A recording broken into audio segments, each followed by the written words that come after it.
Hey team, wanted to talk with you real quick today about caffeine use. I know a lot of you guys have been talking about using it to help your performance in the game. So I'm here to give you a couple of pros and cons about it and to let you know how the NCAA views caffeine.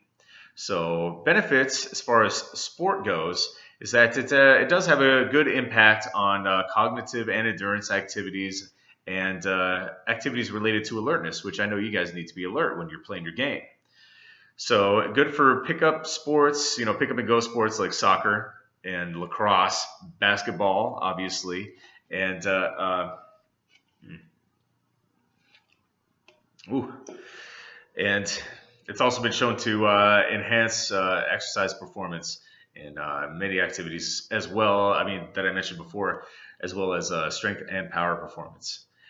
Disadvantages of caffeine use. Usually, the higher the dose, right? You get too much caffeine in your system, which can be found with caffeine capsules like anhydrous, the anhydrous form. Uh, mm,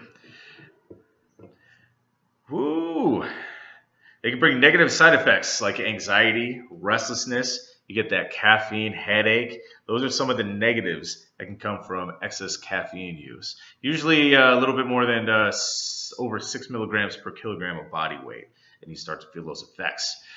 Caffeine also could cause a little bit of a problem in your stomach. If, let's say, you have some ulcer symptoms or acid reflux, a history of acid reflux, it could exacerbate that and make it a little bit worse. Evening caffeine as well over time will start to impact your sleep, so you won't be sleeping as good, which in turn will mean that your performance in your sport will be taking a dive and will not be nearly as well as it could be. So, types of athletes, I think I mentioned this already, that benefit from caffeine use are usually the team sports, pick up and go sports, soccer, basketball, things like that. Also, high endurance sports, swimming, biking, running, and sometimes time trials seem to help as well.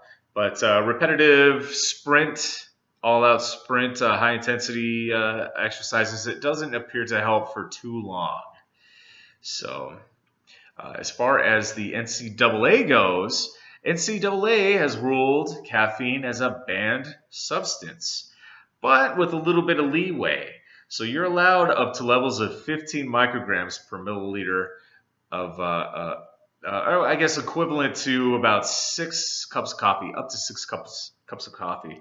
So if you had any more than that, maybe like 6 to 8 cups of coffee, 3 energy drinks, you could fail your drug test from the NCAA, which is a not good thing.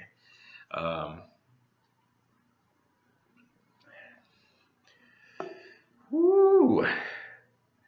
So caffeine dosages, usually as far as performance go, about 3 to 6 milligrams per kilogram of body weight have shown to be the most effective, right? So let's say for a 200-pound athlete, consuming as little as 270 milligrams of caffeine or like 2 energy drinks, 3 cups of coffee will help reap the best benefit. Caffeine has a half-life of about 12 hours, so it'll stay in your system for a little while. So you definitely don't want to drink it too far or too close to your competitive event. So usually about an hour before your event, you'll be fine. But like I mentioned before, the NCAA will frown upon that and will not like that too much. But usually dosages over 6 milligrams per kilogram of body weight will have a detrimental effect and no additional positive results. So in other words, the more caffeine you have, the worse it gets. So you start getting that anxiety, that shakiness. So more is not better with caffeine. So I hope this helps you out with you guys. Be very wary when it comes to caffeine consumption, especially with the NCAA. It will help you a little bit, but it will cause a couple of side effects as well. So thanks for listening.